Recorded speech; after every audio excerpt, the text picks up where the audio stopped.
Hey guys, tonight we travel back to the ancient city of Babylon, where dusty winds whisper over baked brick roads and temple shadows stretch across the Euphrates. You find yourself standing beneath the towering ziggurat of Etemenanke, its crumbling steps catching the last rays of a copper-colored sun. The air is thick with the smell of old clay oil lamps and bureaucracy.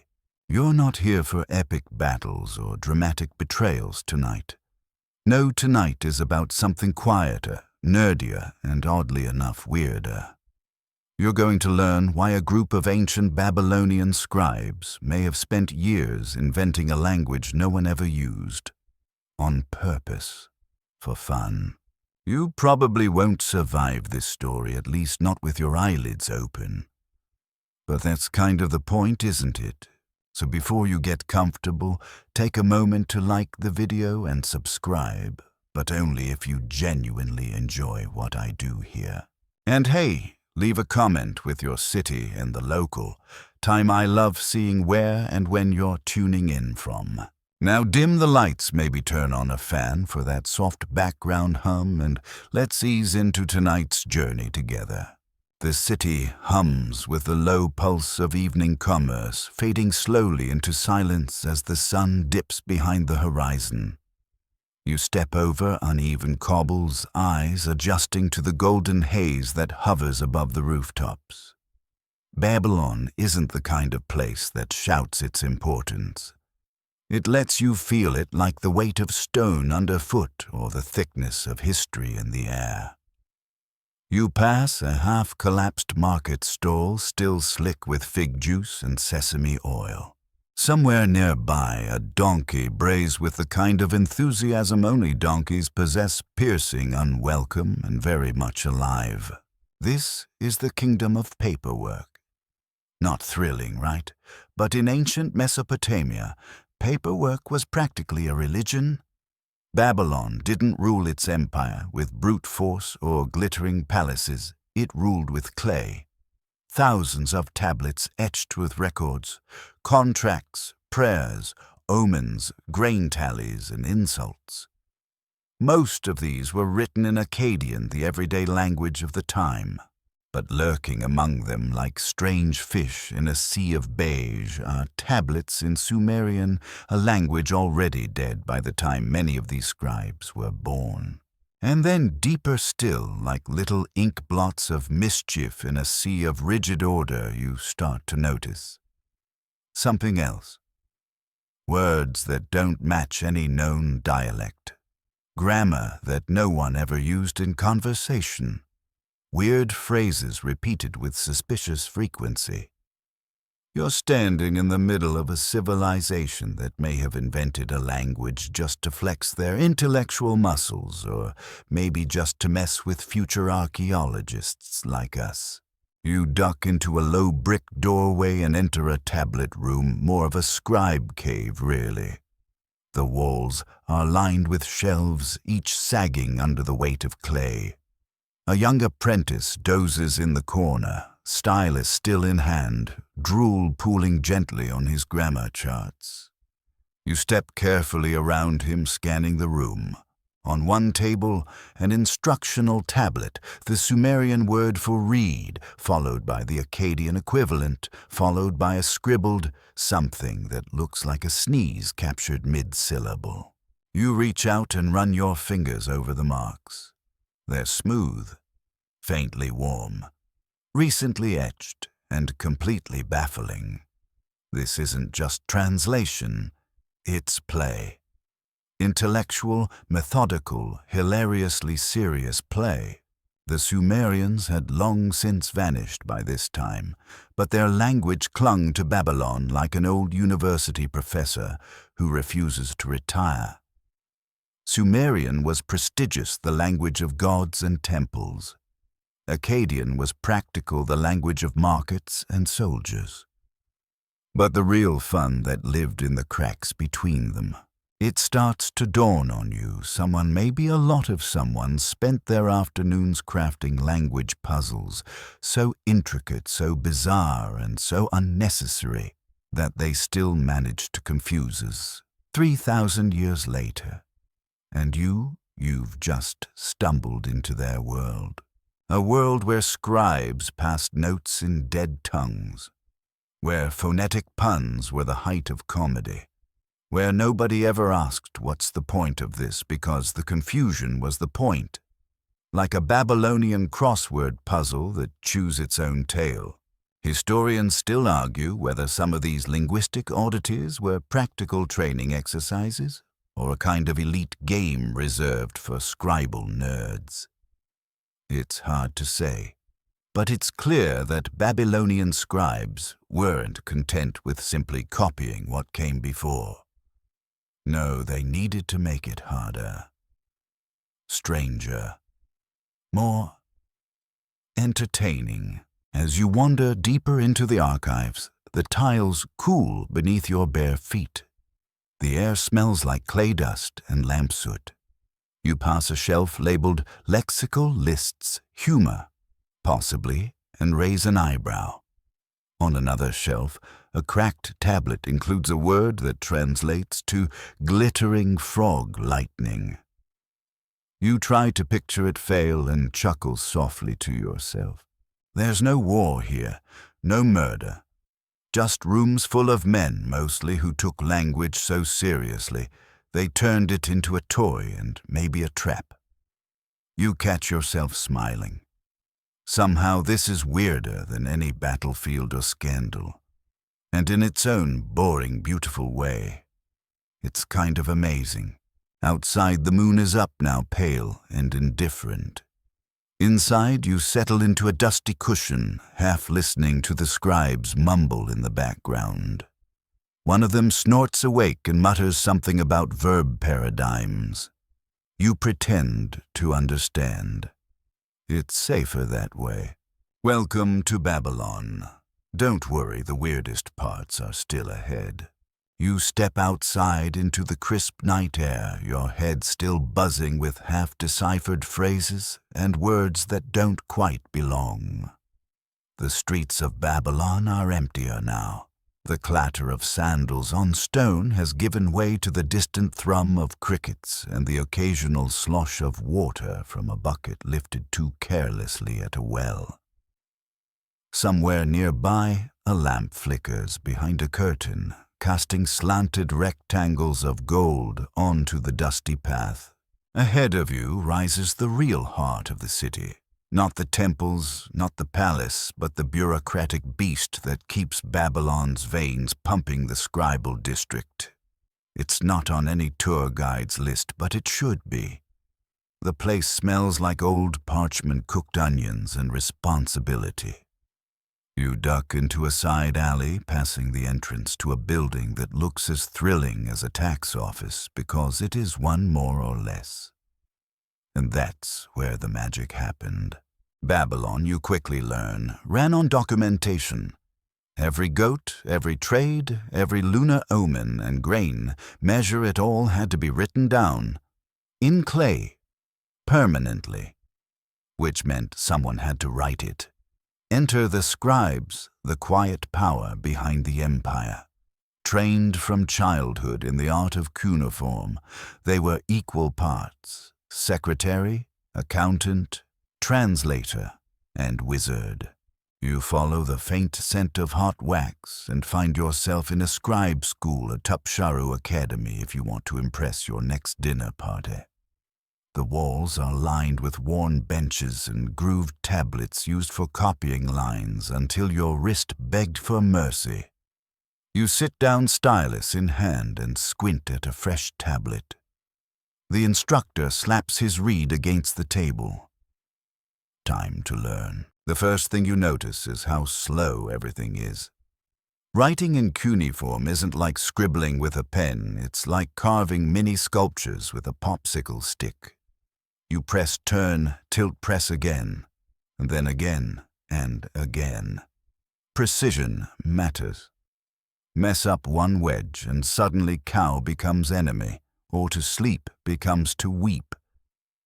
Though, frankly, that may not have been a coincidence. As you practice, you begin to realize just how deeply tied language was to social status here. Scribes weren't just skilled workers, they were elite. Their tools weren't flashy, but their knowledge was arcane. They could read legal contracts, understand divine omens, and write letters that made kings pause.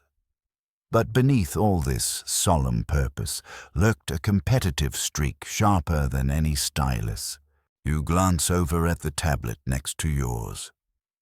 The student has written his line perfectly, but then added a strange flourish at the end.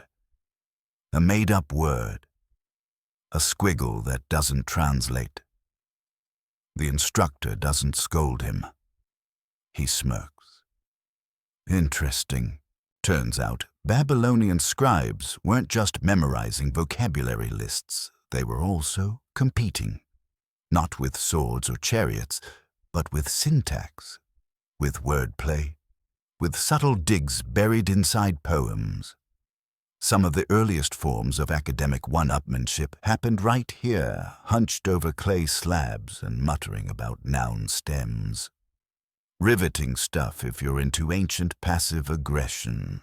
The idea was to master not just Akkadian, the working language of the time, but also Sumerian, a language no one had actually spoken for centuries. It would be like requiring modern law students to write all their briefs in Latin, but not the normal kind of Latin, the weird, ceremonial kind, used only by high-ranking monks and eccentric poets. Historians still argue whether Sumerian survived purely for tradition or because the scribes genuinely believed it held mystical or sacred power. Probably both. But what's undeniable is how the language long dead in the streets lived on fiercely in the tablet rooms, like an ancestral ghost that refused to move on. You trace a finger over a practice tablet. It's a simple list Akkadian word, Sumerian equivalent. Then, near the bottom, a third word completely made up. No known meaning, not even in obscure dialects. You frown. What's it doing there? It might be a joke, or a test, or a coded insult, or maybe just a flex like a graffiti tag for linguists. One theory is that scribes added nonsense words to prove they weren't just copying mindlessly. Anyone can transcribe. But inventing a plausible-sounding, totally fake term, that takes talent. The more you look, the more you find these anomalies. Sometimes they're clearly invented. Other times they could be corrupted versions of real words filtered through decades of scribal sloppiness or ambition. Like a centuries-old game of telephone where no one actually knows what the message is supposed to say. You shift on the bench, your back aching from the hours of rigid posture, and wonder, did these students actually enjoy this? The answer seems to be in a very Babylonian way. Boring, absolutely, but also full of hidden flair. Because for these scribes, every exercise was a step toward mastery, and every extra word, real or invented, was a mark of cleverness. The obsession with lists is especially telling. Babylonian scribes loved lexical lists. They created them for everything: animals, stones gods, types of beer, parts of boats, professions, kinds of storms, body parts don't ask, and even types of silence. You begin to suspect the lists were less about memorization and more about asserting dominance over knowledge itself. And hidden in these endless lists were occasional curveballs, words that appear nowhere else, combinations that don't make sense, strange terms nestled between ordinary entries like a sleepwalker in a military parade. It's as if the scribe said, "Look what I can sneak in," and dared the next reader to question it. You lean back, stylus in hand, and glance at the instructor. He's watching you, not with irritation but amusement, as if to say, "Go ahead." Make up your own word. You wouldn't be the first. Out in the street, the wind picks up swirling dust through narrow corridors. You stand, stretch your aching legs, and exit the school. The stars blink into view overhead, distant and uncaring. But here, in the silent halls of Babylon's most boring institution, language is alive in all its strange, stubborn, slightly ridiculous glory. You walk past a courtyard where students sit in silence, their eyes glazed but focused. They aren't writing stories or letters.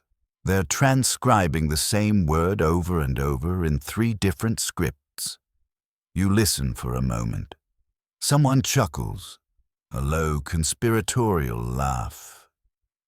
You wonder if they've just invented a new way to spell hippopotamus. Babylon, where words mattered more than weapons, and where even the nonsense was written in triplicate. The courtyard quiets behind you as you make your way deeper into the scribal quarter. The streets are almost whisper quiet now, except for the gentle scrape of sandals and the soft flick of a reed brush across stone. You pass by another classroom, this one filled with older students, their tablets larger, their expressions more calculated. You pause in the doorway, unnoticed, watching as a lanky student squints at a row of symbols, then grins. He's just written something that he finds amusing. The others don't laugh, but they notice. A subtle nod here, a raised eyebrow there. This is the game. You sit quietly at the back, picking up the rhythms of this more advanced scribal society. Gone are the repetitive drills and beginner word lists. Here the focus shifts to invention. And in Babylonian education, invention didn't mean dreaming up new stories or thrilling adventures. It meant constructing new ways to say goat with maximum grammatical flair. The instructor gestures toward a tablet at the center of the room. It's covered in a dizzying array of signs. You lean in. At first glance, it looks like a mess overlapping strokes, strange clusters, repetition. But the student reciting it reads smoothly, confidently, as if it all makes sense. It doesn't. That's the trick. What you're witnessing is a linguistic sport, a kind of elite performance art. The students aren't just translating between Akkadian and Sumerian anymore. They're showcasing their ability to manipulate both.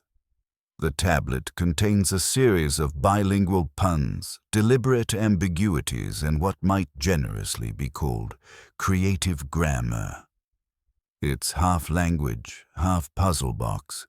You notice something peculiar. One word recurs several times, but never in the same grammatical form. It's been conjugated into impossible tenses, declined into absurd cases. It's like someone ran it through every slot in a broken vending machine and took notes on the results. Historians still argue whether these exercises were meant for practical use, poetic flourish, or just a way to keep overly clever teenagers from getting bored. Frankly, it could be all 3. The competition here is unspoken but intense. One student scratches out a line and redoes it faster this time, smirking slightly. Another shakes her head and scribbles an even more obscure variant, using a character so old-fashioned it's practically fossilized. You begin to see the strategy. This is less about communication and more about coded performance. Like improv comedy, if everyone was using extinct grammar rules to tell inside jokes, only 3 people in the room would understand. You shuffle to the side and peek at a half-finished tablet. The header reads something like exercises in lexical variation for advanced stylus use. Riveting. But then you notice one of the entries, shugul, bamutu, nigin, followed by a rough Akkadian gloss, he who causes the air to sparkle like a comb. You blink. Is that Supposed to mean anything, apparently not. Or rather, not in the usual way. It's a kind of poetic nonsense, a phrase stitched together from real words into something that sounds evocative, even if it's completely untranslatable. It's beautiful in the way nonsense sometimes is, and completely useless. Which is exactly the point. Here, language is more than a tool. It's a ladder, a badge of status, a performance. And the better you are at bending the rules without quite breaking them, the higher you climb. You wonder how many of these students actually knew the meanings of every word they used. Probably not all, but if it sounded good, looked good, and confused everyone else, that was often enough. The Babylonian scribal schools had an odd sense of humor. Some tablets suggest that senior scribes would slip in nonsense lines just to see if students were paying attention, or possibly just to mess with them. Translate this word, one tablet demands. The word doesn't exist. Was it a test A? Prank both? This tradition of deliberate obfuscation has a name now, pseudo-glosses. Words that look real, feel real, but aren't. You remember your own school days, maybe a time a teacher slipped a fake term into a pop quiz. Except here, the fake terms were often copied down faithfully by generations of students who assumed they were real. That's how confusion becomes canon. You edge closer to another table where a group is reciting lines from memory. The cadence is mesmerizing, soft rhythmic like a lullaby written in granite. The words flow like water over stone. You catch fragments, dust in the moon's throat, the fish who dreams of copper, a city made of sighs. None of it makes sense. All of it feels like it should, and that's where the brilliance lies. The best scribes weren't those who could simply translate accurately. They were those who could feel the language, who could take dead forms and breathe just enough mystery into them to make them shimmer, who could make you believe the air really does sparkle like a comb. You watch as one student steps forward with his final tablet. He holds it up like a prize. The instructor reads it in silence, nods slowly, and without smiling says only, "You've gone too far." The room goes quiet, then erupts in laughter. Apparently there is a line even in Babylonian language games. But where that line is, no one seems entirely sure. And maybe that's the fun of it. Outside, a breeze carries in the smell of river reeds and something faintly metallic. You make your way back down the corridor, passing more shelves, more clay, more possibilities. Every now and then you glimpse a scribble that looks suspicious, a squiggle that's just off, and you realize this wasn't just schooling. It was culture. A whole linguistic playground built inside a dead language, a world where making things harder was the goal, where confusion wasn't a failure, it was the measure of genius. By the time you step back into the street, the stars are fully awake. You look up and imagine each one as a scribal mark, indecipherable, ancient, and perfect in its own nonsense. You wake yourself slightly with a stretch, still sitting in the warm belly of the night Babylon, breathing slowly around you. The stars above are sharp and ancient, the kind that feel like they've been watching forever. You continue your quiet walk, hugging the narrow wall of a temple enclosure.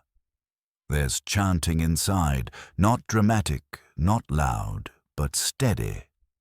A pattern, a rhythm. You duck toward the entrance, peering in through a slit in the stonework, and what you hear stops you. It's not Akkadian, and it's not quite Sumerian either. The voice inside, high, clear, and deliberate, belongs to a priestess, maybe a temple singer. Her tone vibrates through the chamber like a silver string. But the words, they don't sound like anything you've heard before. They float half familiar, half alien, as if your ears are only catching the shadow of the language. She's speaking in Emesal. You lean in closer, intrigued. Emesal, often called the women's dialect of Sumerian, is one of the stranger offshoots of Mesopotamian language culture. It was used almost exclusively in rituals, especially when goddesses or female figures were speaking or being invoked. Nobody really spoke it on the street. Nobody bought lentils in Emesal. It was reserved for high-drama holy wailing and ceremonial poetry, the divine soap opera of the ancient world. And yet it was taught, copied, preserved, treated with reverence. Like a tuxedo you only wear for funerals and royal birthdays, Emesal had its place. Historians still argue whether Emesal was ever a real dialect used in everyday conversation, or just a scribal invention to signal drama, femininity, or formality. The lines blur. Some believe it was a code language used by priestesses to distance themselves from profane speech. Others suggest it was simply a literary affectation, a Babylonian version of italicized text, or fancy voiceovers in a movie. Inside the temple, the chanting continues. You recognize fragments of a myth, something about Inanna, the goddess of love and war descending into the underworld. The words twist slightly from their usual Sumerian forms. Soft consonants replace hard ones. Feminine endings appear where you wouldn't expect. It's still Sumerian technically, but it's extra Sumerian. Ornate, stylized, decorative, and to be honest, a little bit over the top. You smile. There's something charming about a civilization so devoted to performance that it needed a whole linguistic costume for its gods. Like a script in Shakespearean English, Emesal isn't there for clarity, it's there for mood. You're not supposed to understand it. You're supposed to feel it. You crouch beside the wall as the chant transitions into a sort of lament. The priestess repeats a single line 3 times each time in a slightly different tone. It translates roughly as, "She weeps through the walls of the world." A poetic line, a heavy line. And yet, something nags at you. The final word, gugunu, has no direct translation. Scholars think it might mean womb or sanctuary, or possibly secret chamber, or maybe nothing at all. One theory suggests it's an invented word, a placeholder for something ineffable. And this is where things get wonderfully strange. Emesal contains dozens of such mystery words, words that exist only in ritual contexts, words that defy grammar, context, and even logic, words that might not have been words in any traditional sense. Imagine a choir singing Hallelujah without knowing Hebrew, or a monk chanting in Latin that no one has spoken for centuries. The meaning becomes less important than the sound. Sound in Babylon was sacred. Scribes and priests believed that certain sounds could influence the gods or at least impress them. Emesal wasn't just feminine Sumerian. It was a kind of vocal incense rising toward the heavens, obscuring meaning in a fog of holy syllables. You slip into the back of the temple now unnoticed. The walls are covered in frescoes of winged beings and stylized lions. You sit on a low stone bench and feel the sound washing over you. It's rhythmic, cyclical, like breath. The priestess continues, occasionally pausing to let a drum beat catch up. Another chant now, this one full of repetition and mirroring phrases. It sounds elegant, intentional, and let's be honest, vaguely hypnotic. You realize you're nodding along, even though you don't understand a word. That's the idea. Some scholars think this was the entire point of Emissal, not to say something meaningful, but to sound meaningful. A divine voice needed divine syllables, even if those syllables were stitched together from the linguistic equivalent of glitter and glue. You remember a line from earlier, "She who speaks the mirror's echo," another Emissal gem. No one knows what it means, but it's undeniably poetic. It captures what Emissal feels like language that doesn't reflect meaning directly, but bounces it back, distorted, sacred, unreachable.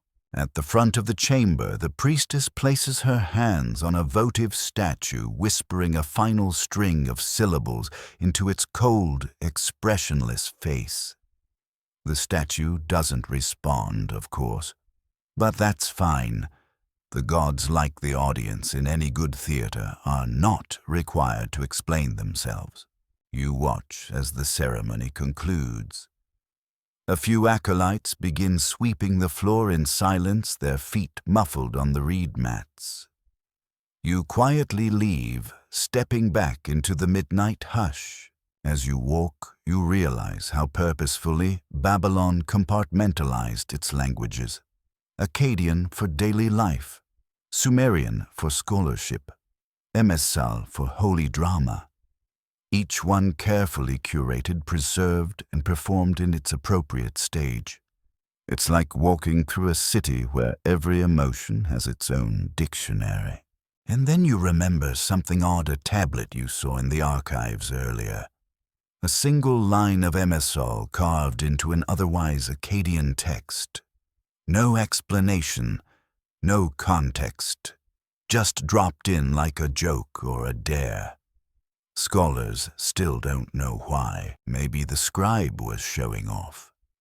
Maybe they were bored, or maybe they were telling us in a voice stretched across millennia. You'll never really understand this.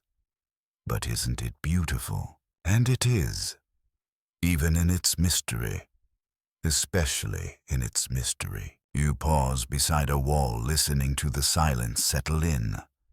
Somewhere behind you, the final notes of the chant fade into stillness. The stars seem to lean closer, curious. And you smile because you get it now. Babylon didn't just write its languages, it performed them. And in Emissal, it sang them into sacred nonsense. The sun's still nowhere in sight, but Babylon doesn't sleep so much as it simmers.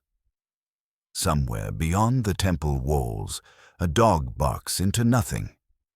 The soft pad of a courier's sandals echoes down an alley.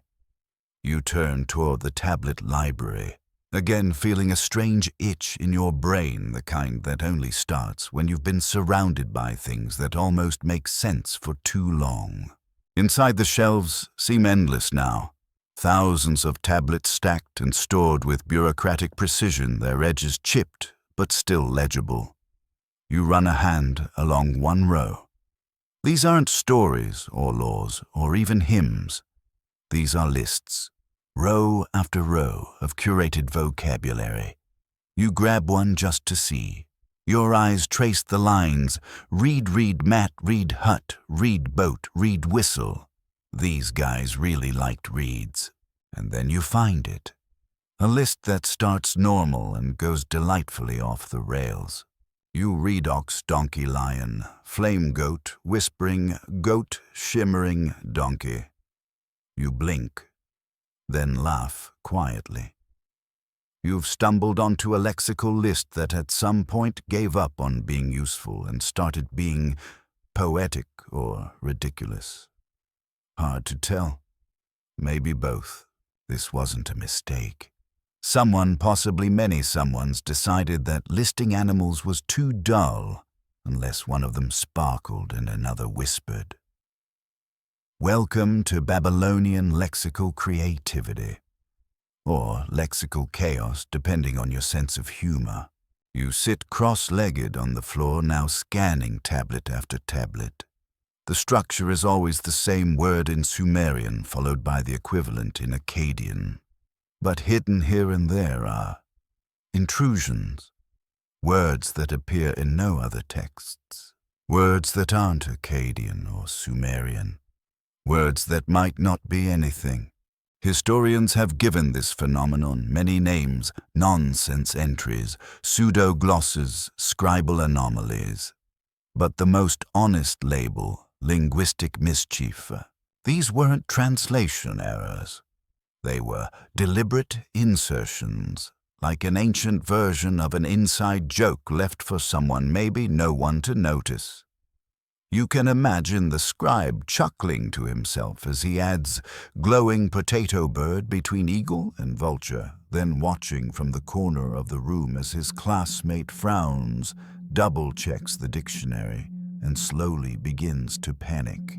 One of the oldest known examples comes from a tablet called Proto-Lu, a kind of Sumerian starter pack for new scribes.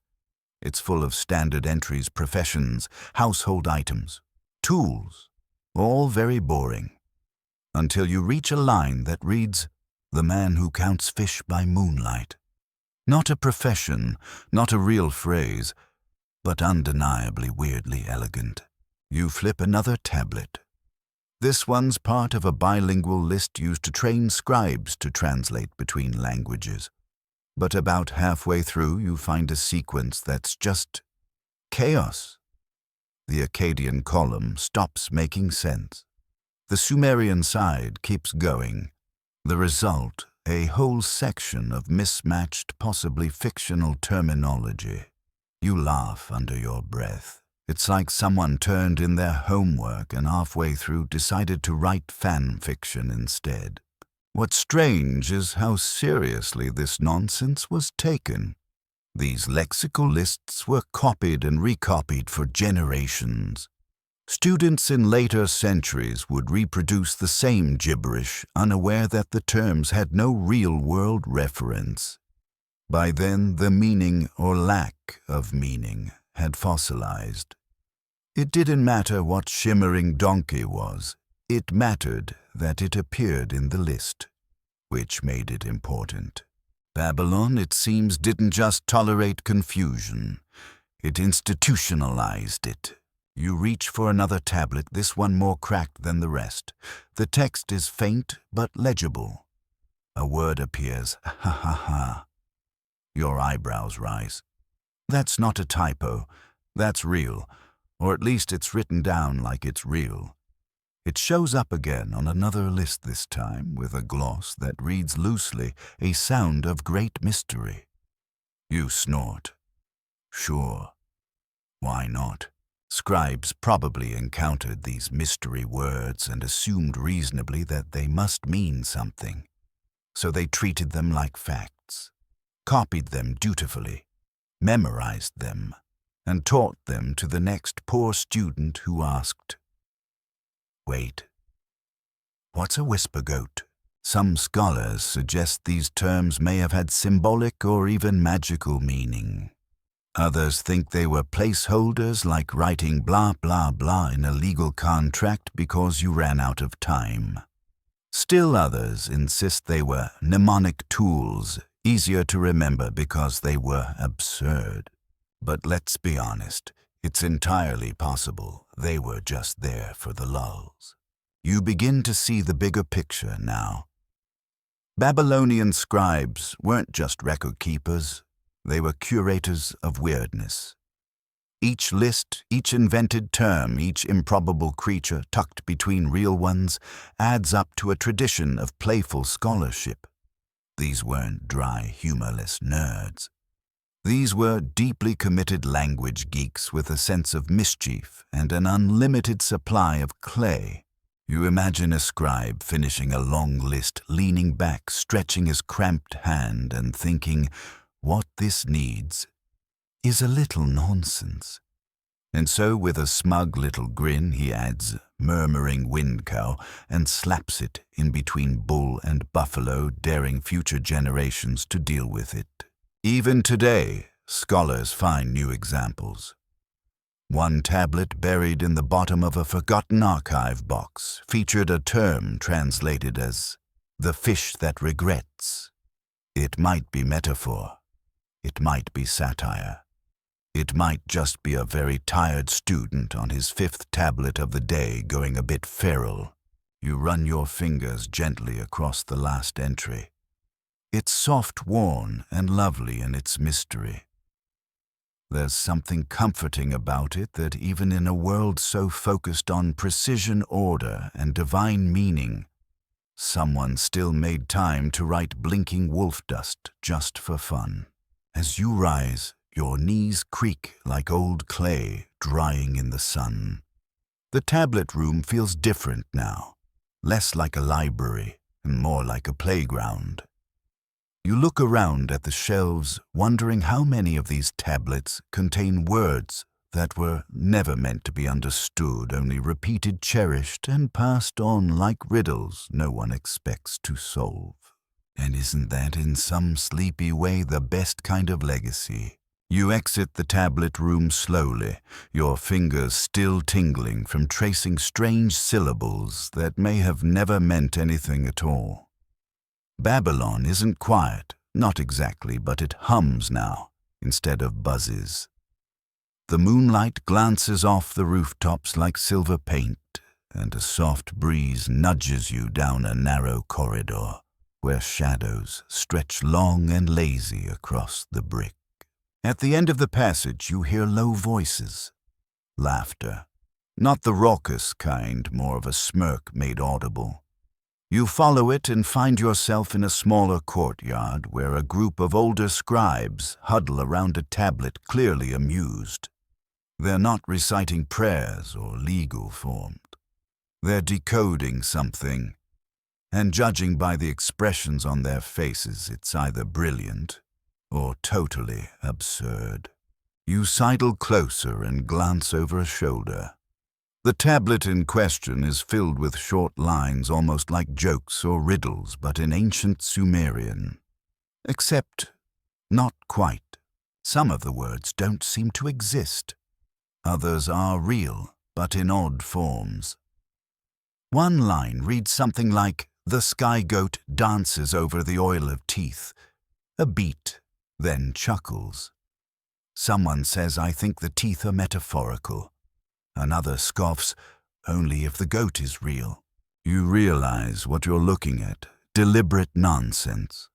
Not the accidental kind, not a mistranslation or a smudged tablet, but a curated collection of gibberish lines. Each one just plausible enough to trick someone for a second before the absurdity crashes through. This wasn't just linguistic play, it was a form of gatekeeping. A test. Could you recognize nonsense when it was dressed up in divine vocabulary and sacred grammar? Could you spot the scribe flexing under the guise of poetry? In Babylonian scribal culture, showing off wasn't just accepted, it was expected. But it had to be subtle, elegant. The cleverness lay not in being obvious, but in being just confusing enough to impress someone without revealing the joke to everyone. You had to earn your way into the punchline. You crouch beside them as they read another line aloud. This one begins with a real word, sheg, meaning to burn. Then adds bulu, a word that appears nowhere else. The combined phrase, "to burn the bulu with the patience of stars." The Akkadian gloss blank. No one ever translated it. Historians still debate the purpose of these entries. Some claim they were mnemonic devices, strange but sticky. Others argue they were ritual language too sacred to simplify. And then there's the camp that believes these were nothing more than linguistic inside jokes. A scholarly form of doodling in the margins. Whatever the case, these scribes were fluent in confusion, not just suffering from it, weaponizing it. You remember something you saw earlier, a grammatical table filled with verbs in tenses no human ever used. To have been about to begin singing poorly, for example. a hypothetical action wrapped in theoretical grammar, like trying to conjugate the act of almost tripping over a metaphor. The scribes in front of you continue their quiet banter. One points to a particular line and says, "This one's my favorite." Listen. He recites, "The sand eats the judgment of the goose." They all nod sagely. One says, "Ah, classic middle dialect abstraction." Another mutters, "Or he just didn't sleep enough that night." They laugh again. It's all so serious and yet so completely ridiculous. You realize the power in this performance. If you could write something no one else could understand and make it look official, you instantly gained prestige. Not because people got it, but because they couldn't. This was authority through opacity. It reminds you uncomfortably of academic jargon today. Have you ever read a research paper and wondered if the author was just rearranging big words to hide the fact that they said nothing at all? Welcome to Babylon, 3,000 years ago. Some tablets even feature short bilingual poems in Akkadian and Sumerian. But the translations don't match. One version tells a story about a river journey, the other about a goat and a ghost. Same structure, same rhythm, totally unrelated content. The implication is clear. Someone was messing around, and they got away with it. You pass your hands over a tablet cracked down the middle. The top half lists words for tools: hammer, plow, chisel.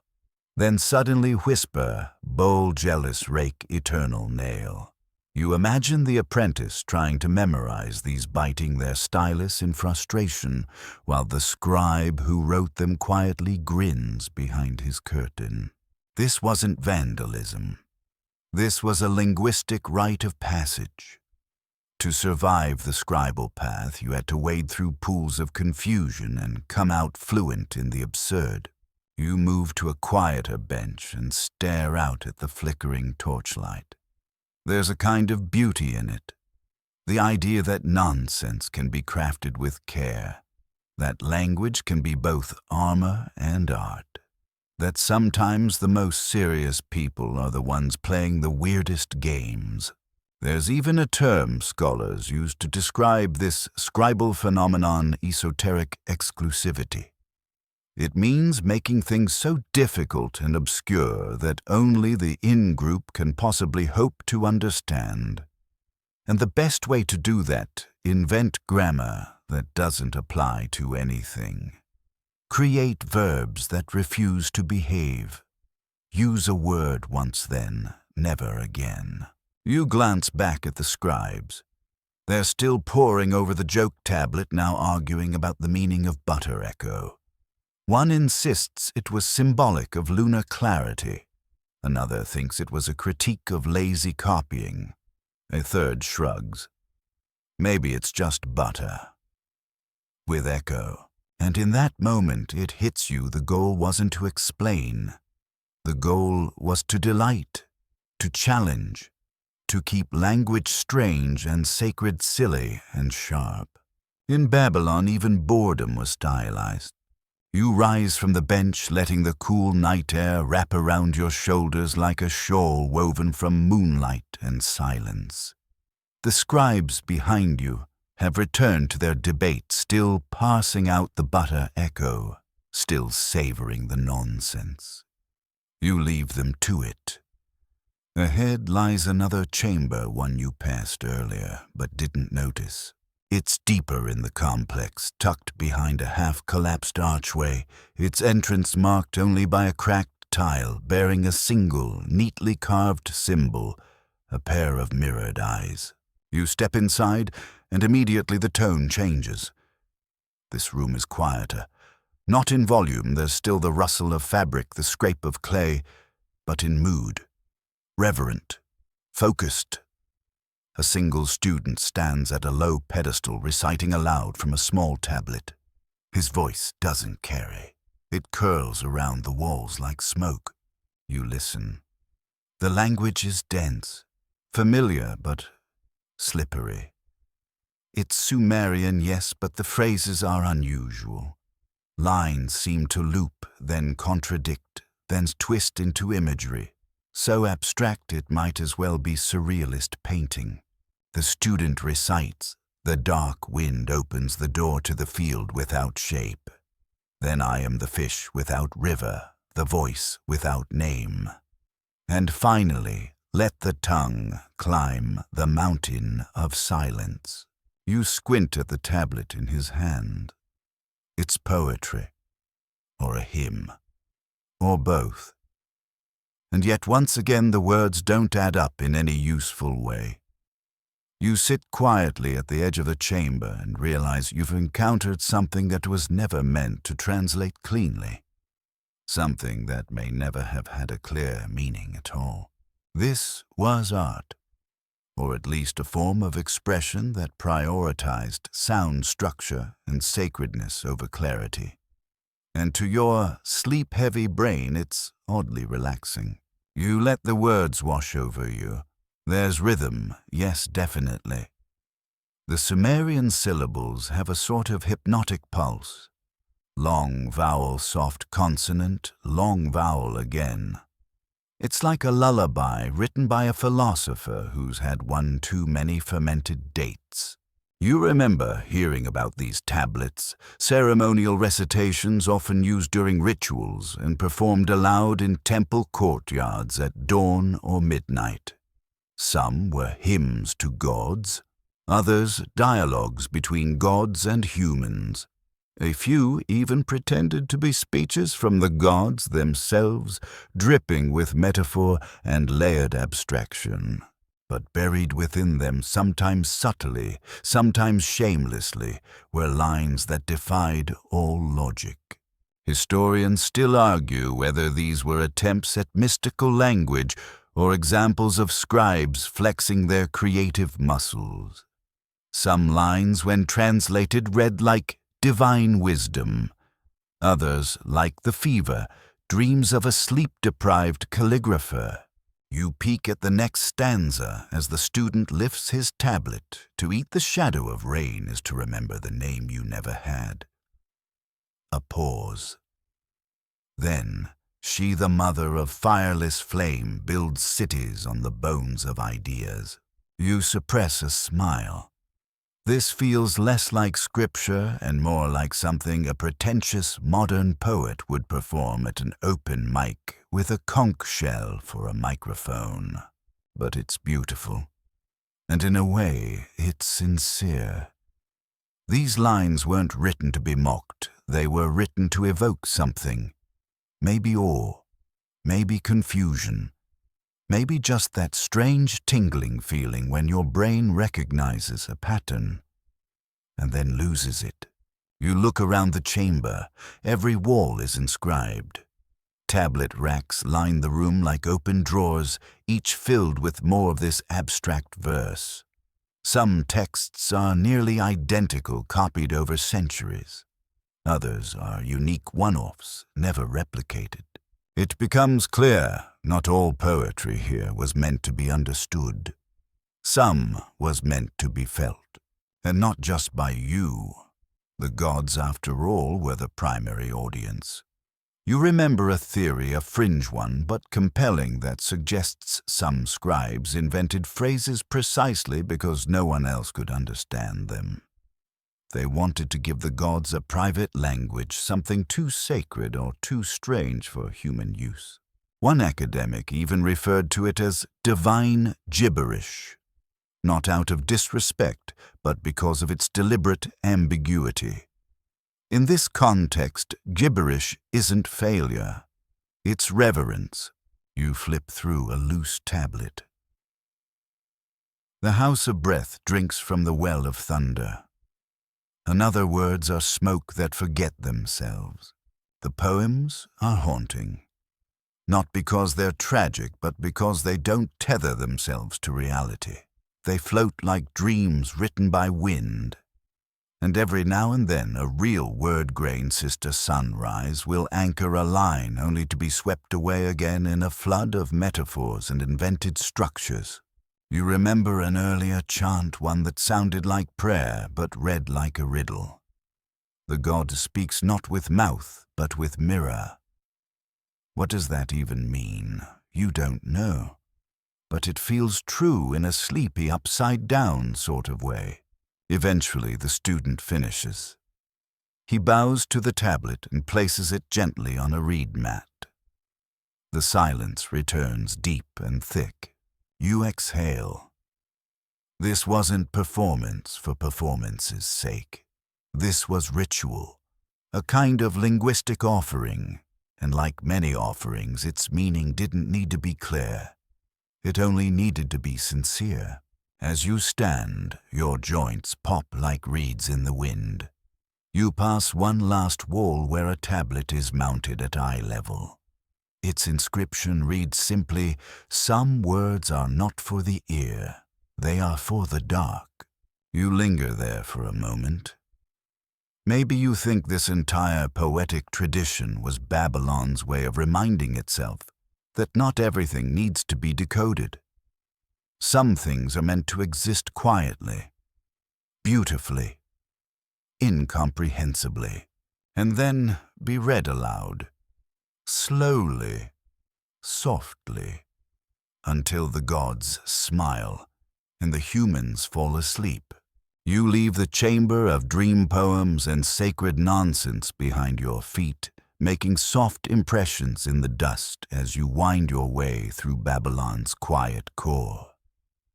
Somewhere in the distance, a rooster has no idea it's too early and squawks into the dark.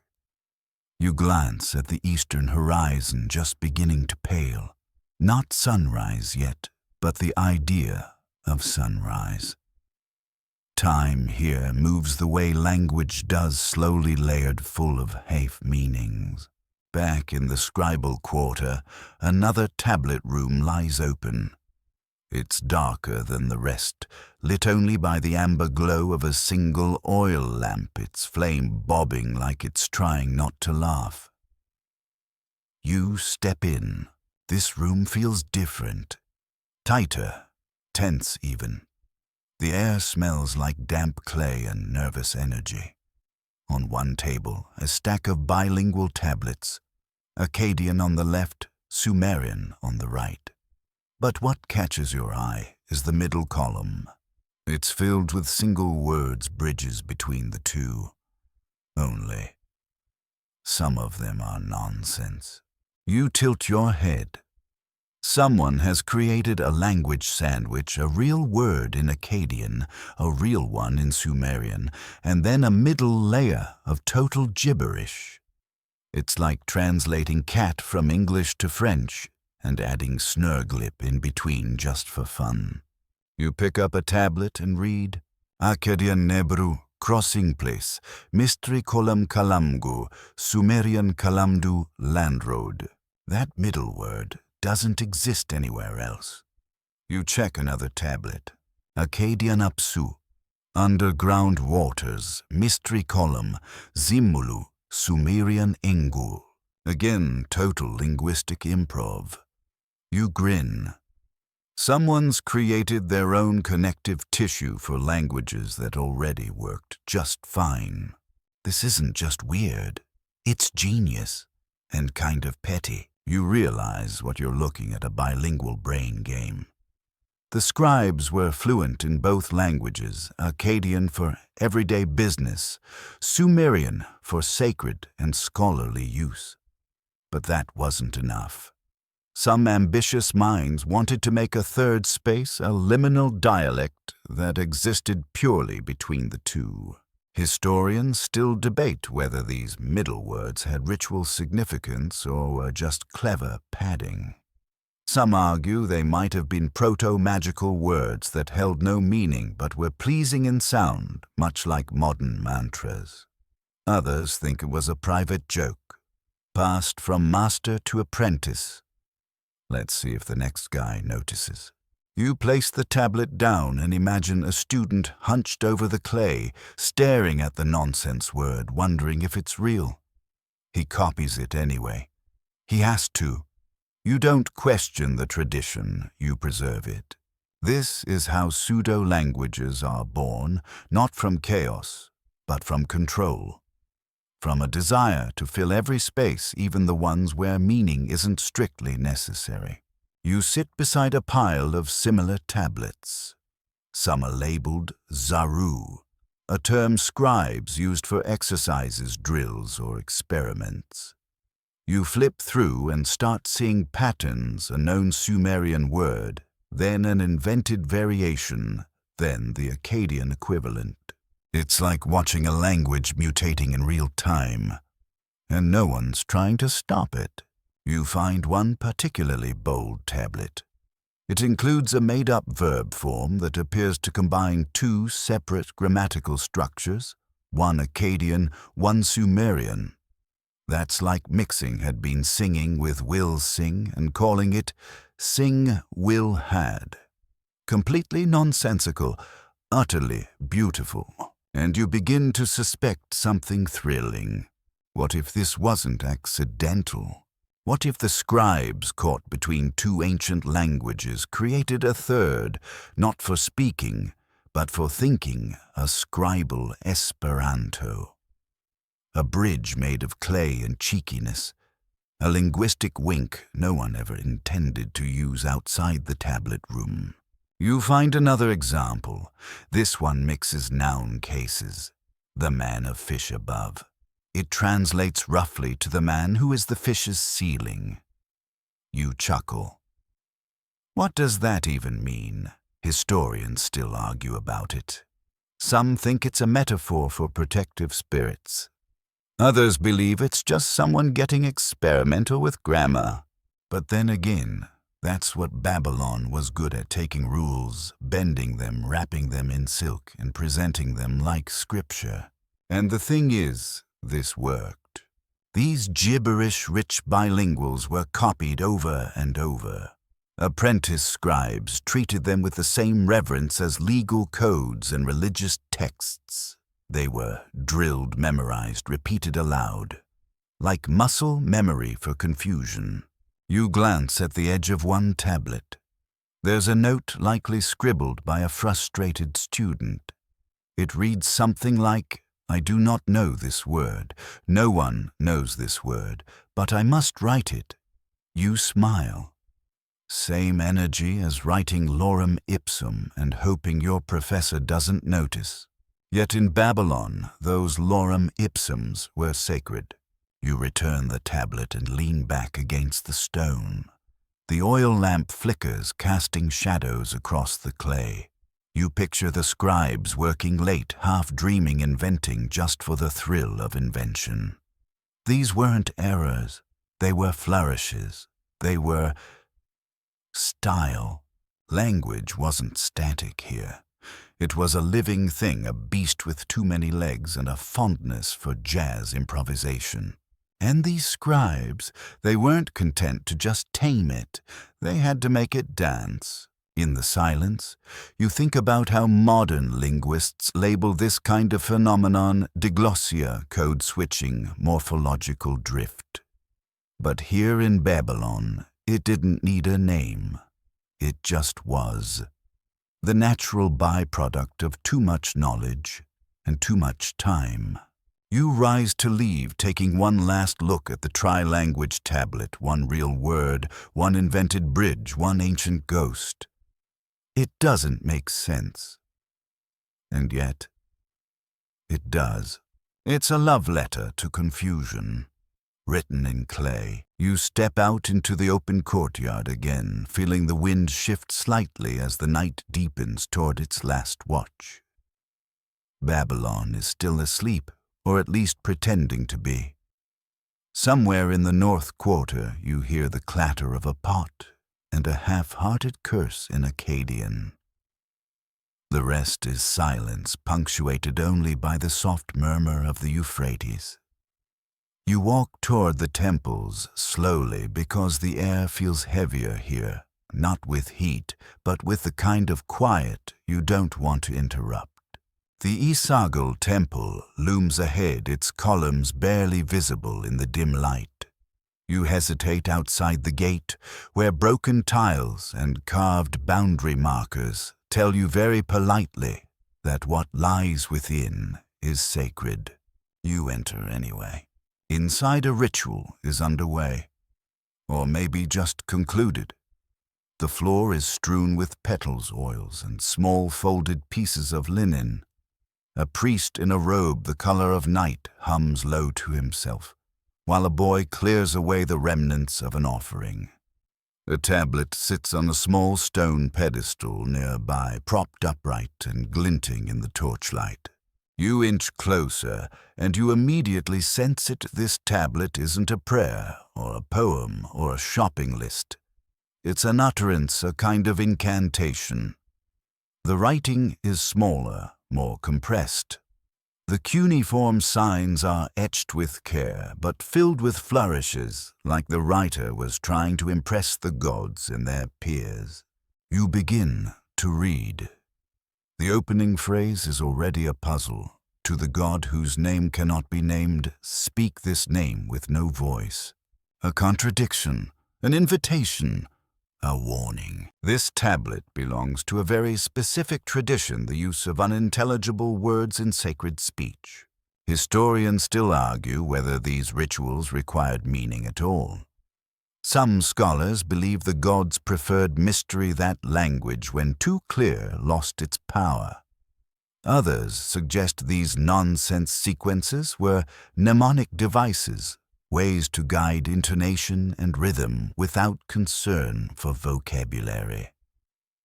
Either way, one thing's clear: not everything spoken in the temples of Babylon was meant to be understood even by the speaker. You read further. The lines alternate between real words and phonetic noise. Burushu elagenu zagulush imaru. Kalamash. None of those middle words appear in dictionaries. Not Akkadian, not Sumerian, not even Amisul.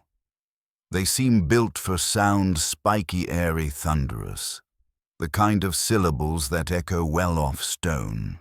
And there's no translation, no notes, just a series of lines, structured like poetry, delivered like code. You imagine the priest standing in front of a statue, reciting these impossible words into the air, the congregation nodding solemnly, pretending they understand. You don't have to understand. That's the trick. Babylonian religion wasn't about clarity. It was about form. And form required sound. Specific sounds. Sounds that rolled, cracked, boomed, or whispered. If those sounds carried real meaning, great. If not, they were still sacred by virtue of their sound alone. The idea might seem strange now, but it echoes even in modern spiritual practices. From mantras in Sanskrit that few practitioners translate to Latin phrases in Catholic Mass, or Quranic Arabic recited by non-speakers, sound often overrides sense in ritual contexts. The Babylonians were simply more blatant about it. You notice that many of these nonsense words follow patterns. Some are alliterative. Others mirror each other, reversed phonemes, repeated endings. One phrase begins and ends with the same syllable, creating a kind of vocal loop. Another builds toward a crescendo, soft, soft, soft boom. It's not random. It's composed, like a musical score with syllables instead of notes. You glance up as the priest approaches the tablet again. He hums, then begins speaking, not reading exactly, but flowing through the syllables with practiced ease.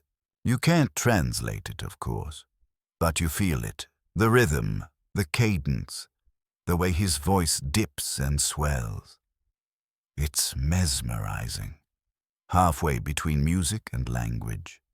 If words could wear masks, these would be sequined and humming. Some scholars refer to this as glossolalia, though that term is usually saved for spontaneous divine speech. What you're witnessing feels more crafted, a scripted act of controlled confusion. One theory suggests that priests used these nonsense sequences to induce trance states both in themselves and in the audience. When your brain hears words it can't place, it starts to drift. The structure calms you even if the meaning slips through your fingers. Another possibility is more cynical. Maybe it was a tactic to maintain priestly authority. If only the high priest could perform the words correctly, who could question their meaning, and if no one else knew what was being said, all the better. Mystery maintains power. Still, you hesitate to dismiss it so easily. There's sincerity here. You feel it in the room, in the stillness that settles after each utterance, in the way the boy bows his head without needing to understand. You look again at the tablet, your fingers tracing the edge. At the bottom is a line set apart by extra spacing like a closing refrain. It reads, "Say what cannot be heard, hear what cannot be spoken." You whisper it aloud softly. You don't know what it means, but it makes sense anyway. You leave the temple chamber quietly, your ears still buzzing with sounds that don't translate. You wonder how many other rituals like this played out across Babylon, small performances of intentional confusion offered like incense. Not every word needs a definition. Some are just ambiance, sacred texture, velvet syllables in a stone room, and maybe, just maybe, the gods preferred it that way. You step back out into the open, the temple's shadows still clinging to your shoulders like a shawl spun from forgotten syllables. The sky is beginning to shift now, still star-stitched, but the black is softening, thinning toward something grayish and pink. The edge of morning. You feel it in your chest like a distant drum beat. But before dawn breaks entirely, there's one more stop you can't resist. Not the temples, not the libraries, not the markets or courts or gardens. No, tonight you wander towards something even more sacred in its own weird way, the courtyard where the scribes show off. It's smaller than you expected. Less a courtyard and more a dusty rectangular clearing bordered by low benches and clay tablet stands. No grand statues or ceremonial torches here. Just students and masters of the scribal arts gathered like cats around a fish stall, silent, intense, judging each other's clay with the same scrutiny a priest might reserve for omens. Tonight you've wandered into a grammar duel. Yes, you heard that right. Babylonian scribes didn't only copy lists or invent fish-related poetry. They also competed, sometimes formally, sometimes not, to see who could create the most complex, convoluted, and utterly impractical grammatical structure imaginable. You sit quietly as a young scribe steps forward, tablet in hand. He clears his throat and begins. "I have formed the verb of the sun upon the object of that which has not yet become an echo." Silence. A moment. Then murmurs. Not of confusion, but respect. One of the elder scribes tilts his head, and in what stem, he asks dryly. The student grins. G-stem causative of the precative with infixed durative emphasis. Someone in the back chokes on their water.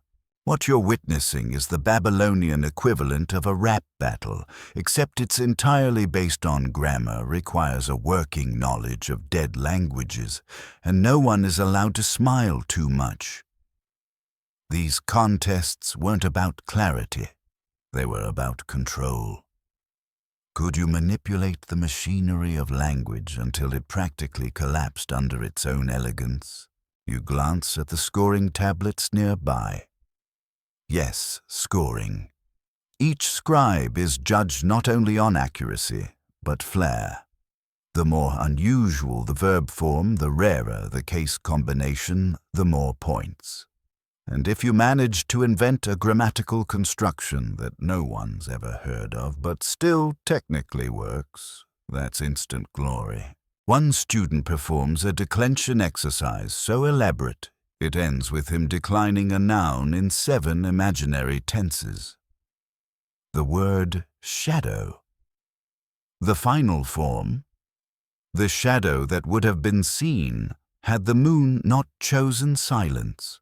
The audience lets out a soft, respectful gasp. Someone whispers, "That's almost too far." Another nods solemnly. Almost. You might think this is parody, a joke, but no, these scribes are dead serious. Language here is a martial art. It's calligraphy with a body count. The students don't just memorize conjugation charts, they sculpt them into weapons, into statements. Historians still argue whether these grammatical duels were purely academic or whether they had ceremonial or social consequences. Some believe they were a rite of passage, a final test before a scribe could be trusted with real records. Others suggest it was just the equivalent of extremely nerdy bragging rights. You wouldn't be surprised if both were true. One master steps forward, now older, slower, but with the kind of quiet authority that makes everyone sit straighter. He doesn't speak right away. Instead, he places his tablet on the pedestal and lifts his stylus. Without looking at his notes, he recites, "I will have caused her to have been becoming the listener to that which had not yet been sung." The room goes very still. It's a verbal structure so deeply nested it feels like falling into a grammatical black hole. Everyone waits for someone to challenge it. No one does. And then slowly, respectfully, they all begin to nod. You realize something profound here. This isn't about language for communication. It's language for performance. Grammar as theater. Syntax as sculpture. It's beautiful in a dizzyingly complicated way. You remember a term scholars sometimes use for this kind of expression, performative grammar. It means grammar used not for clarity or necessity, but for effect. It's not about saying something, it's about showing you can say it. The Babylonians, of course, wouldn't have used that term, but they absolutely understood the concept. If you could conjugate a verb into a spiral and no one could untangle it, you won. That was the game. You step closer and examine some of the tablets laid out on display. They're riddled with rare forms, plurals that only appear in 3 texts, conjunctions invented for a single line, affixes stacked like pastries at a royal feast. You find one particularly bold sentence. "I am the not unbeing of that which unbecame." What does that mean? Who knows, but it's grammatically correct. Probably. And that's what mattered. You glance up at the slowly brightening sky. The stars are fading now, one by one. But here, in this little dust-ringed grammar pit, the scribes are still locked in battle over hypothetical tenses and imaginary pronouns. You chuckle softly. Somewhere along the line, Babylon decided that confusion wasn't just tolerable, it was aspirational. And maybe that's the most Babylonian thing of all. You leave the grammar arena slowly, mind fogged with hypothetical tenses and declensions that seem to defy time itself. The early edge of morning brushes the eastern rooftops, now casting a dull lavender light across the bricks. It's still quiet, but a few vendors are stirring, stretching backs, lighting early fires, grumbling into their scarves. Babylon, like its scribes, prefers a slow and ceremonial start. But you're not done yet, because there's one more chamber on your list and you've saved it for a reason. You head toward the temple annex near the edge of the inner city, a small, easily overlooked structure, partly collapsed and mostly forgotten. No priests chant here. No scribes duel. But inside lies one of the strangest linguistic practices in all of Babylonian culture, the divine monologue. And tonight, you've arrived just in time. The chamber is dim circular and warm with the thick scent of burnt cedar and old incense. You sit along the perimeter as a group of temple dramatists prepare a performance. Not a play exactly. There are no characters, no sets, no audience in the traditional sense.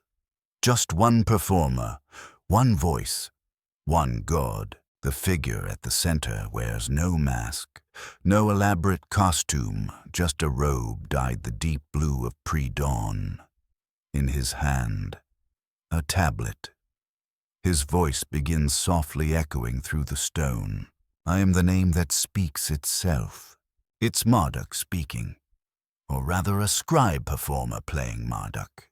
And the words, they're not Akkadian, they're not Sumerian either.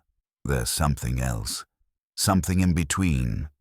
You listen closely and hear a linguistic impression of divinity, as if someone took the phonetic patterns of holy speech and fed them through a kaleidoscope. The performer continues. I walk backward through flame. I build the future from the bones of unspoken breath. You blink. The structure of the sentences is familiar. The cadence matches other divine hymns, but the vocabulary is warped, invented. Half of these words exist only in this text, and nowhere else.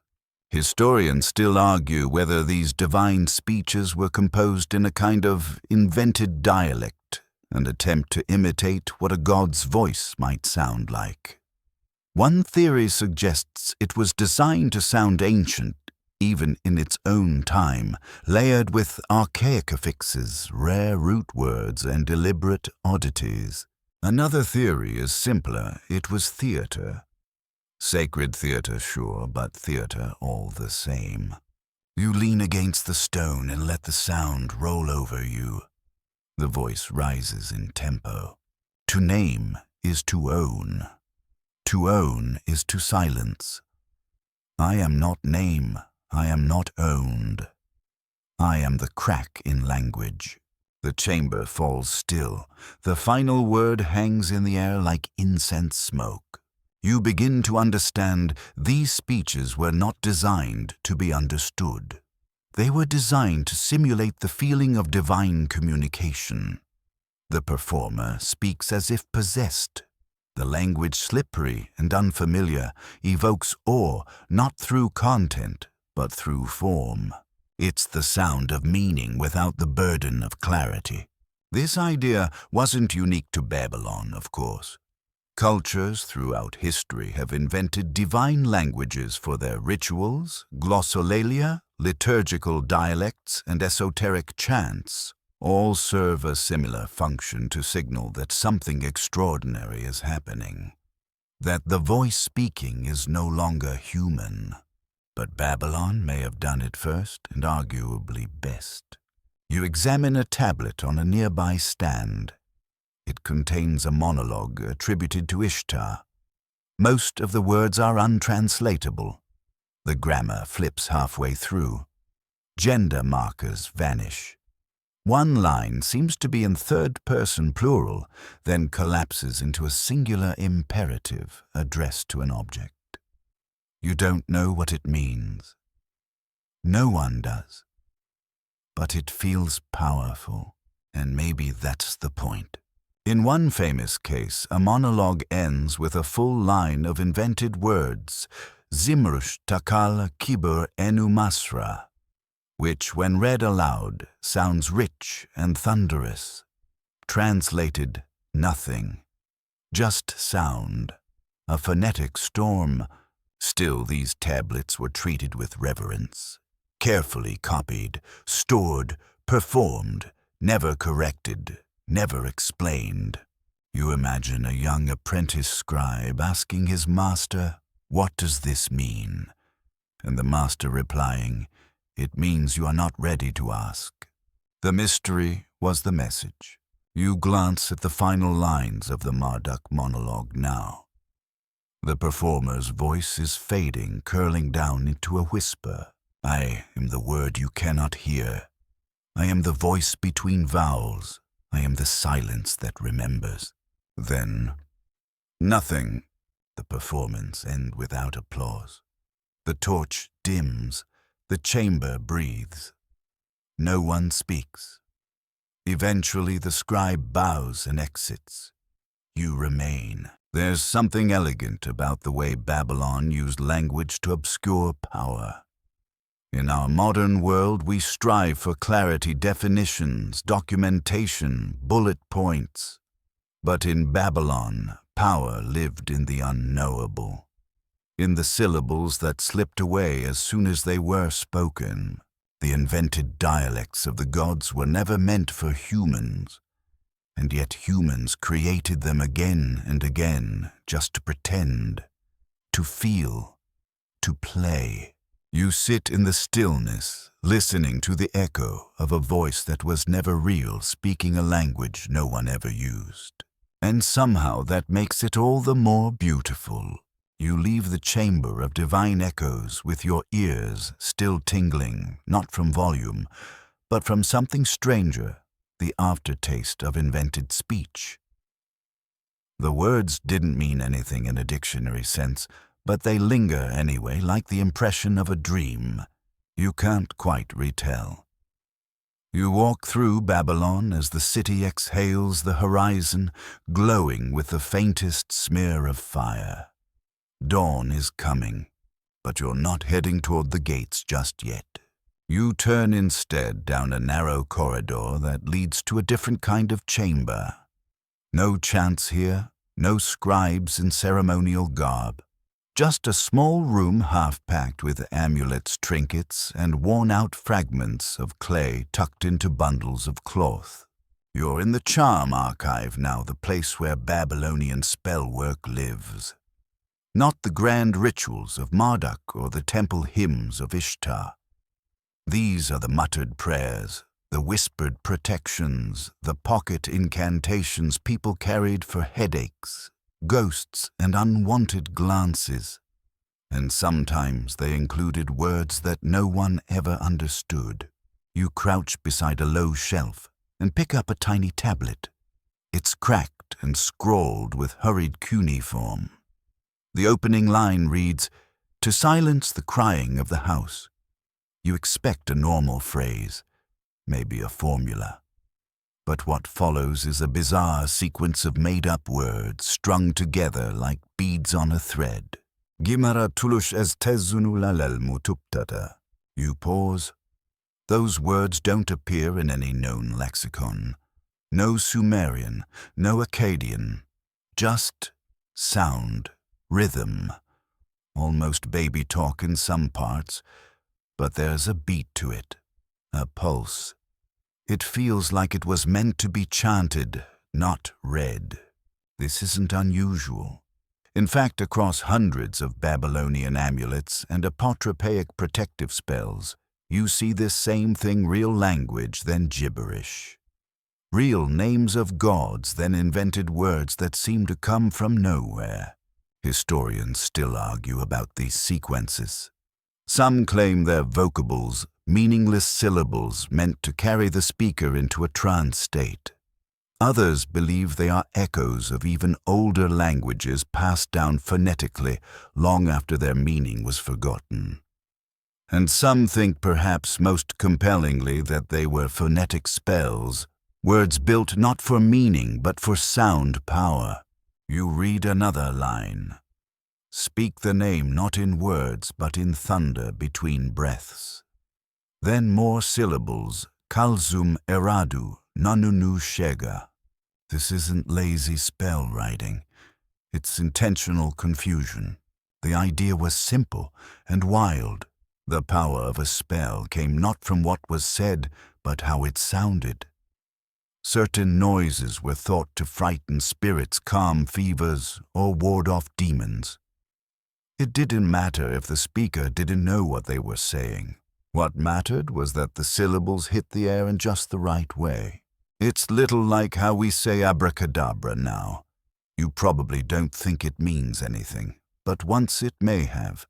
And now it's retained its magic purely through sound repetition and cultural inertia. Babylon had hundreds of these.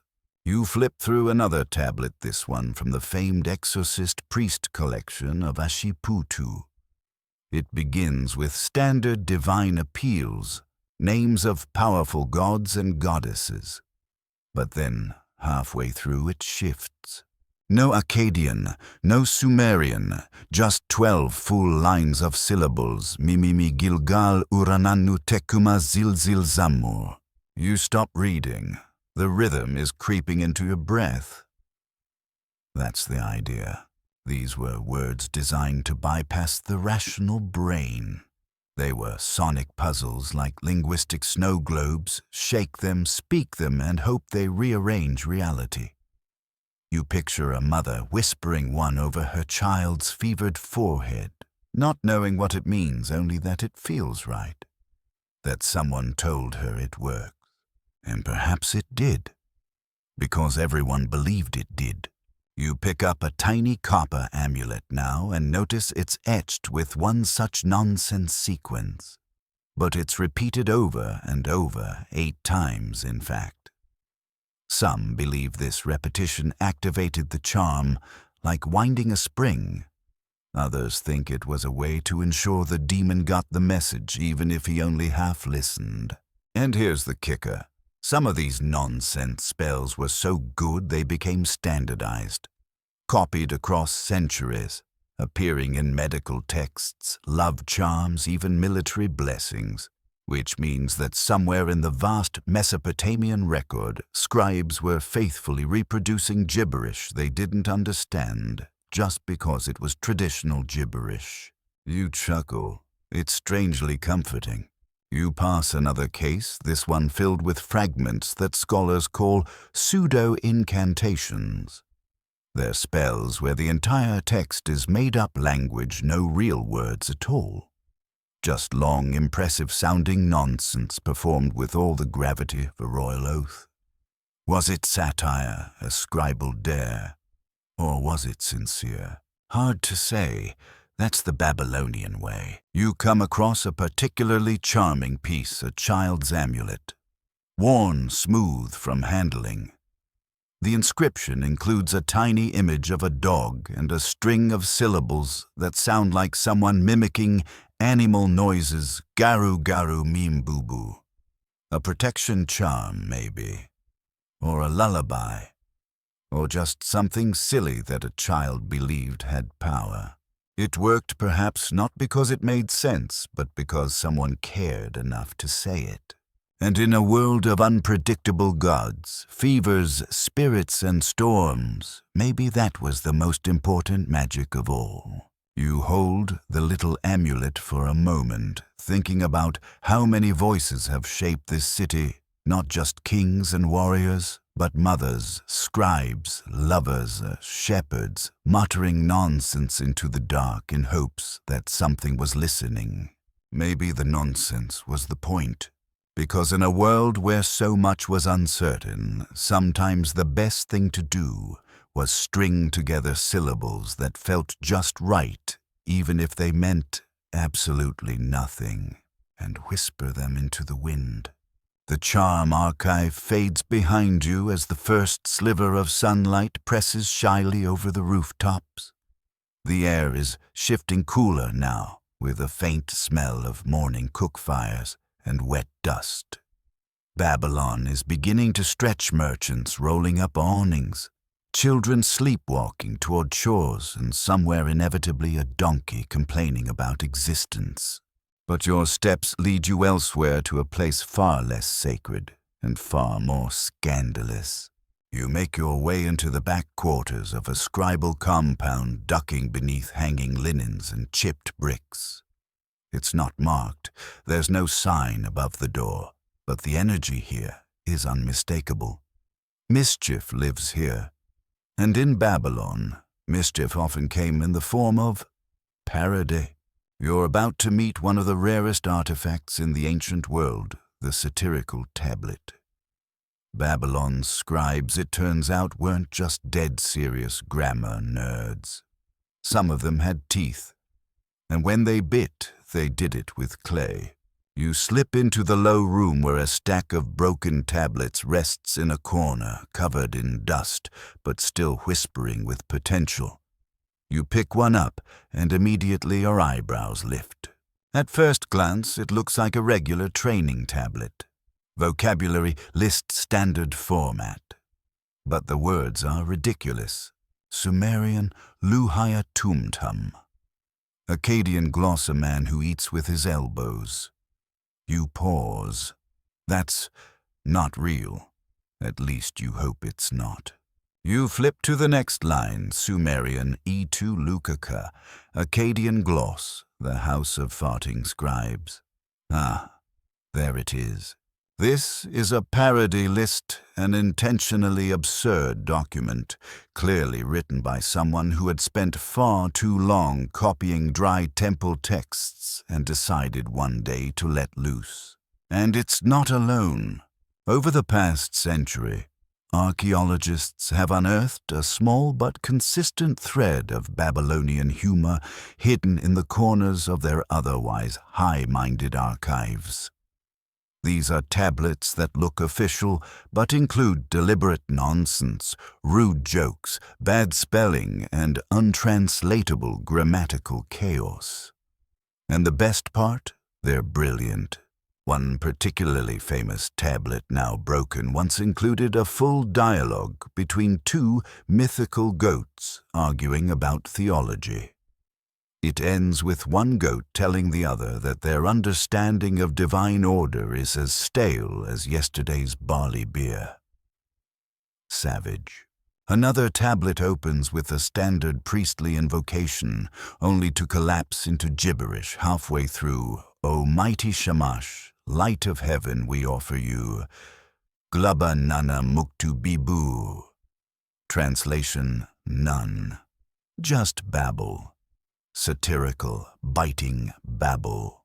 Scholars suspect that these texts were written by scribal students or junior scholars poking fun at their elders, or the pompous tone of religious texts. It's the equivalent of writing Shakespearean fan fiction, where Hamlet forgets his lines and throws a turnip. But there's another theory that these parodies were tests. Challenges given to advanced scribes to see whether they could identify nonsense, detect irony, and respond appropriately. If so, Babylonian education was not only rigorous, it was hilarious. You examine another tablet now. It appears to be a ceremonial hymn to the god Enki. The structure is perfect, the rhythm spot on, but the content: Enki, lord of the wet mud who governs the drunken frogs. You stop reading. It only gets weirder. One stanza implies Enki invented the universe by sneezing into a fish. Another praises him for creating the noble weapon of confused onions.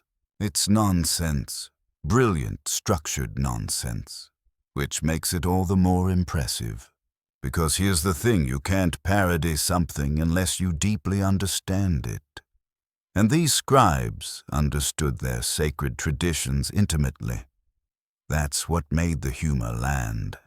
Historians still argue whether these satirical texts were shared publicly or kept in private circulation. Some appear to have marginal notes, likely reactions from teachers, possibly saying things like, "Watch your tone," or "This is not funny," which of course makes it more funny. One particularly battered tablet contains what appears to be the Babylonian version of a scribal roast. It opens with, "Behold the master of nothing who conjugates like a donkey and writes verbs backward on purpose." Ouch. The more you dig, the clearer the picture becomes. Babylonian scribes weren't robotic. They weren't all reverent, rigid, humorless drones. Some of them played. They teased their own traditions. They made up terrible grammar for fun. They created gods who babbled priests, who tripped on sacred rugs, and students who couldn't tell a participle from a pomegranate. You imagine a bored student after hours etching a fake divine speech just to see if someone would take it seriously, or slipping a nonsense word into a lexical list like a dare. If the next guy copies this, he's the real fool. And often, they did. Some of those jokes fossilized. They entered the tradition, copied and recopied until no one remembered the joke anymore. Just the clay, just the word, just the echo of a smirk that's 3,000 years old.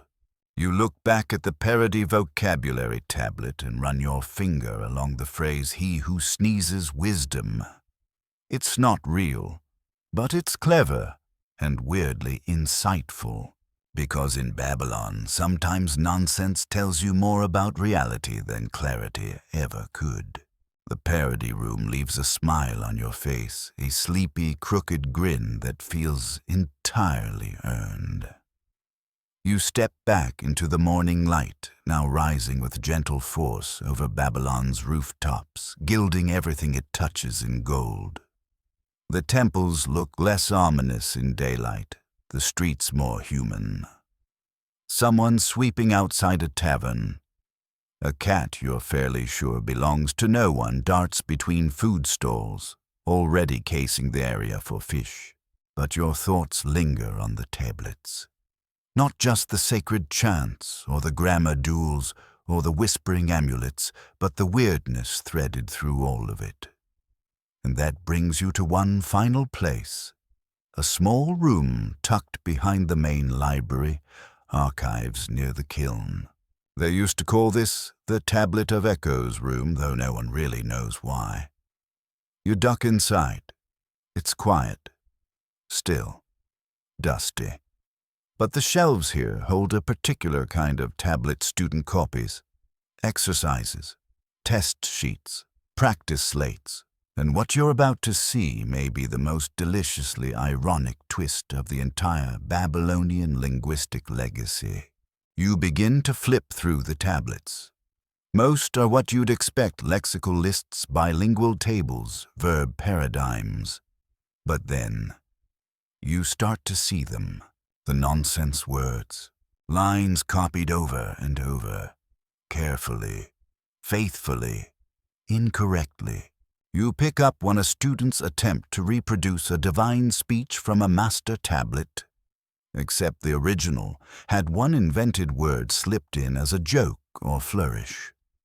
And the student, he copied it without hesitation, repeated it 4 times, even underlined it. It's a perfect example of what scholars now call traditionalized nonsense, that magical moment when an invented word, originally a joke or creative flourish, becomes fossilized through repetition, and then over time treated as holy writ. You find more. Tablet after tablet containing fake verbs, hybrid nouns, or gibberish phrases, each one more serious than the last. One has a full spell featuring the legendary nonsense word dubu-dabu, likely invented on the spot. A student copies it phonetically perfect. Another later student adds an Akkadian gloss to echo strongly. And just like that, a fake word becomes real. Historians still debate how widespread this was. Was it rare, common, intentional, accidental? The truth is probably all of the above. In a world where clay was expensive but memory was unreliable, sometimes students leaned more on pattern than comprehension. They trusted the tradition, even when the tradition included a joke no one remembered was a joke.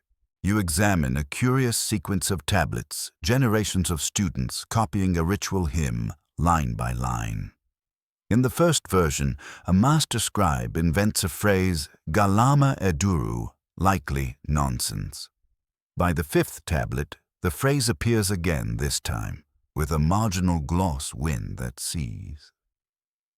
By the eighth, it's entered a word list, no longer a one-off. Now it's a thing. You blink. This is how mythology happens, how traditions grow. One invented word kept alive by mistake, by reverence, or by the sheer inertia of scribal obedience becomes sacred through repetition. You find one particularly charming example on a student tablet that includes the note, "Do not question." This is how it is written. Right below a line that says, "The river whispers fish laughter into the moon." You try not to laugh. But also, you get it. In Babylon, being a good student meant reproducing what you saw, not what you understood. Doubt wasn't part of the curriculum. So confusion became canon. It's a kind of accidental genius. You wonder how many of today's linguistic mysteries from Babylonian or elsewhere are the result of someone's mistake that no one questioned. How many holy words were jokes? How many ritual phrases were creative writing assignments gone too far? You sit down tablet in hand and imagine it. A student copies nonsense. Another student copies that student. Then a priest reads it aloud. Then another scribe, hearing it spoken with confidence, assumes it must be ancient. So he includes it in the next version of the temple ritual. Over time, it becomes sacred, unquestionable, the voice of the gods, and the original scribe, long gone, probably laughing in some divine afterlife, knowing his word for mud-breath thunder became part of a healing spell recited for 300 years. It's comforting in a way, the idea that language doesn't have to be perfect, that sometimes it only needs to be persistent. One final tablet catches your eye. It's cracked faint and likely unread for centuries. It contains what appears to be a farewell blessing part. Sumerian part, Akkadian part. Who knows? It reads, "May your sleep be thick with gold light. May the dogs of words rest at your gate. May you forget the names that no longer mean." You sit with that line for a moment. It's beautiful, strange, and probably includes at least 2 fake words. But that doesn't make it worthless. If anything, it makes it more Babylonian, because in this city of scribes and sacred confusion, even nonsense had a legacy. Even errors could echo for millennia. And sometimes the most enduring words were the ones no one ever meant to say. The sun has crested the rooftops, now soft and peach-colored, pouring over the bricks like warm syrup. Babylon is truly awake at last. The courtyard tiles are swept. The donkeys are loud.